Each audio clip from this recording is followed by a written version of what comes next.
Esto es En Primera Línea, un podcast con temas de actualidad mundial, analizado por periodistas e invitados internacionales. En Primera Línea, hoy con David Buitrago. En Primera Línea, atrévete a conocer otra visión de la realidad.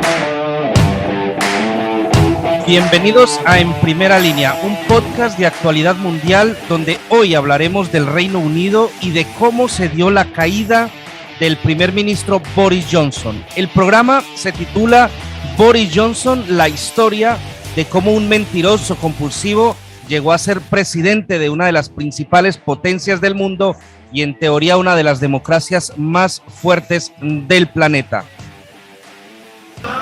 Con música, a las afueras de Downing Street, decenas de detractores de Boris Johnson se reunieron para decirle adiós al premier británico tras su renuncia en medio de la oleada de dimisiones de su gabinete. Para el pueblo británico, las mentiras del señor Johnson no son algo nuevo. Hoy, a lo largo del programa, les voy a explicar el porqué de esta afirmación. En realidad, las mentiras de Johnson fueron efectivas durante años. El primer ministro británico pensaba que podía salir airoso de cualquier escándalo, por oscuro que fuera, pero en las últimas semanas pudo darse cuenta que después de todo, en algún momento tenía que caer, y lo hizo de manera estrepitosa y humillante, según dicen algunos de los miembros de su propio partido. Boris Johnson se pasó toda una vida política disimulando su camino a través de un escándalo tras otro, y gracias a sus prodigiosas habilidades políticas, una potente combinación de encanto, astucia, crueldad, arrogancia y destreza oratoria. Por ejemplo, el académico Rory Stewart, ex miembro conservador del Parlamento, dijo un día que la gente sabe que Boris Johnson miente desde hace 30 años.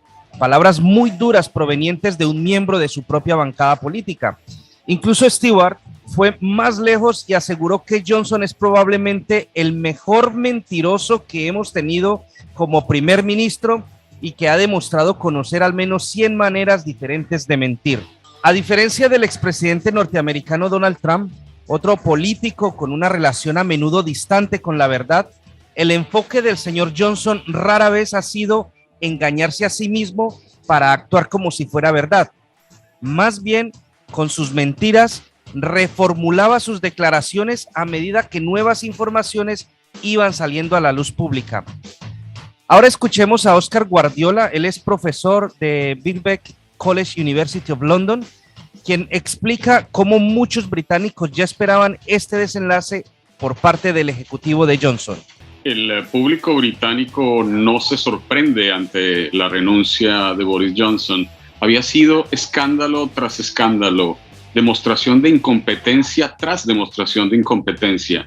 Y aún sus más leales seguidores ya habían empezado a dejarle. El Partido Conservador ha perdido cada nueva elección, lo que aquí se conoce con el nombre de by-election, y eso ya estimaba que el destino del actual ejecutivo del gobierno británico no tenía más capital político.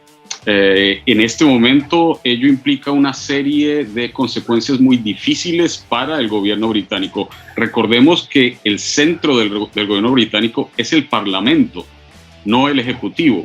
Y parte del problema de Johnson es que nunca supo delegar, quería estar interviniendo en cada uno de los comités.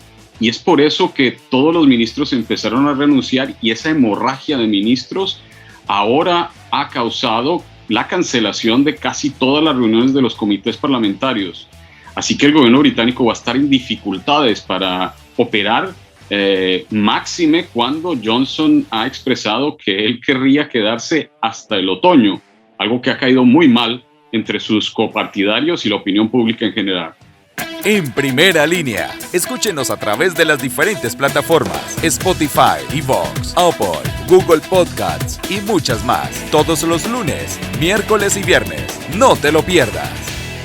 El gobierno de Johnson soportó escándalo tras escándalo, gran parte centrado en el propio comportamiento de Johnson. Por ejemplo, llegó a ser reprendido por el propio asesor de ética del gobierno después de que un millonario donante conservador contribuyera con decenas de miles de libras esterlinas para ayudarlo a renovar su apartamento. En medio de dicho escándalo, el señor Johnson tuvo que devolver el dinero. En otro capítulo funesto de su carrera, hubo una acumulación casi ridícula de revelaciones vergonzosas sobre la frecuencia con la que los ayudantes de Johnson y a veces el mismo Johnson asistieron a multitudinarias fiestas durante los peores días del confinamiento por el COVID, violando las reglas que él mismo había impuesto a los británicos. Luego salía en los canales de televisión a dar el reporte diario de muertos, personas hospitalizadas y exigiendo a los ciudadanos permanecer en sus casas mientras ellos bebían alcohol sin medida en sus fiestas. Otro aberrante caso tiene que ver con los presuntos abusos sexuales cometidos por uno de los miembros de su gobierno, Chris Pincher, un legislador conservador acusado de conducta sexual inapropiada.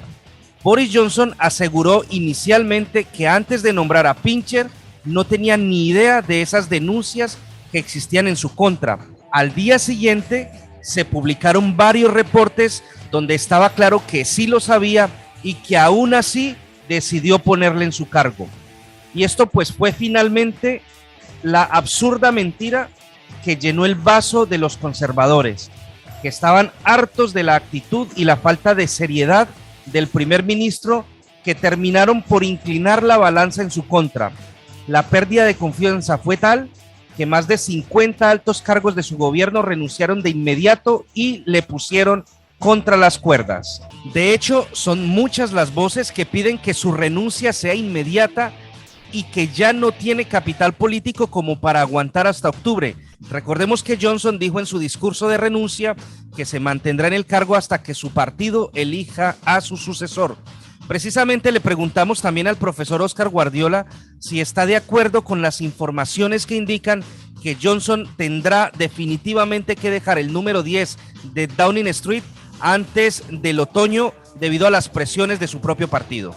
Conociendo a Johnson, es dable pensar que él va a hacer hasta lo imposible para quedarse. Él se imagina a sí mismo como una suerte de héroe clásico griego que no da su brazo a torcer y si es necesario muere dando la batalla o muere llevándose a su reino consigo. Muchos de sus copartidarios temían, como en efecto se hizo claro, una amenaza por parte de Johnson de llamar a una elección mucho más rápida. Así que él va a intentar hacerlo. No va a ser fácil, pero ello quiere decir que el proceso de su reemplazo va a ser altamente divisorio y va a ser muy problemático tanto para el país como para el Partido Conservador. Por supuesto que la gestión de esa desconexión de Europa denominada el Brexit también le ha traído muchos dolores de cabeza a Boris Johnson, ya que se ha podido demostrar que la campaña del sí a favor del Brexit que Johnson apoyó estaba plagada de mentiras e inexactitud en los datos que se aportaron durante meses y que finalmente sirvieron para cambiar la mentalidad de muchos británicos con respecto a Europa. En ese sentido, le preguntamos a Paulina Astroza, ella es directora del Programa de Estudios Europeos de la Universidad de Concepción en Chile, ¿cuál es el legado que deja entonces Boris Johnson en relación al Brexit y en qué situación queda su partido y si la dimisión de Johnson beneficia a los laboristas, que es el principal partido de la oposición? Mira, yo creo que deja un país y un mandato bastante caótico, donde indudablemente las consecuencias del Brexit se han notado a todo nivel, que fueron incrementadas evidentemente también por la pandemia, pero además por un mal manejo en las relaciones con la Unión Europea. Porque también, como tú lo señalabas al inicio, Boris Johnson es finalmente el que lleva a cabo y logra que el Parlamento británico apruebe lo que es el acuerdo de salida con el Reino Unido, cosa que no había podido hacer Theresa May. Y lo logra hacer con una cláusula que era justamente lo de las dos Irlandas, este famoso protocolo de Irlanda, y que él ahora ha decidido romper. Logró pasar una ley justamente que va en contra y violando el derecho internacional, y esto hace que sus relaciones y en las relaciones actuales del Reino Unido con la Unión Europea se estén viendo mucho más tensas de lo que partieron cuando él asume. En segundo lugar, está dejando también un Reino Unido con una fractura que hoy día se nota mucho más, que es con Escocia. La ministra principal, Nicola Sturgeon, acaba de informar que van a insistir con un referéndum el año 2023. Boris Johnson termina su mandato, o digamos oficialmente antes de la renuncia, porque todavía sigue en ejercicio, señalando que no va a admitir que el Parlamento británico autorice este referéndum, lo que pone al Reino Unido, a Inglaterra en particular, con Escocia, en una situación muy tensa. Situación tensa también que se produce con Irlanda del Norte, donde también Sinn Féin gana las elecciones, y por otro lado Gales también, que forma parte del Reino Unido, donde están sufriendo todas estas consecuencias negativas.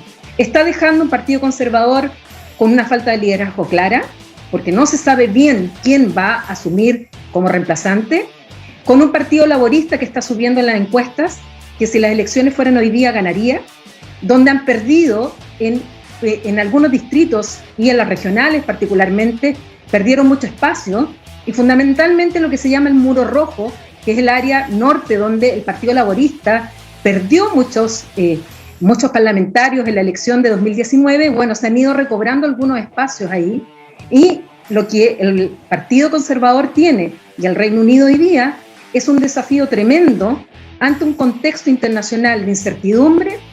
En Primera Línea, escúchenos a través de las diferentes plataformas Spotify, iVoox, Apple, Google Podcasts y muchas más. Todos los lunes, miércoles y viernes. No te lo pierdas. Pero antes de terminar el podcast, vamos a continuar con algunos de esos escándalos que hicieron historia aquí en el Reino Unido. Por ejemplo, se sabía mucho, o desde muchas semanas atrás, se hablaba de la fama de mujeriego y de las múltiples aventuras que fueron un secreto a voces durante todo el largo matrimonio con su segunda esposa, Mariana Wheeler, la madre de 4 de sus al menos 7 hijos. Se separaron cuando salió a la luz su romance con una funcionaria conservadora, Kerry Simons, ahora madre de 2 de los 7 hijos que tiene. Pero se sabe además que tiene al menos otro hijo, que es una hija nacida durante una relación con una asesora casada cuando él era alcalde de Londres, todavía él estando casado a principios de la década de 2010. En fin, Boris Johnson pasará a la historia, pero no como él habría deseado. Defenestrado por los miembros de su propio partido que le dieron un golpe mortal, algunos analistas aseguran que la caída ha sido tan fuerte que le será casi imposible recuperar su carrera política. Pero de Boris Johnson, cualquier cosa podríamos esperar. Este ha sido el podcast de actualidad mundial para En Primera Línea desde Londres, en Reino Unido. Yo soy David Buitrago. En Primera Línea, escúchenos a través de las diferentes plataformas Spotify, iVoox, Apple, Google Podcasts y muchas más. Todos los lunes, miércoles y viernes. No te lo pierdas.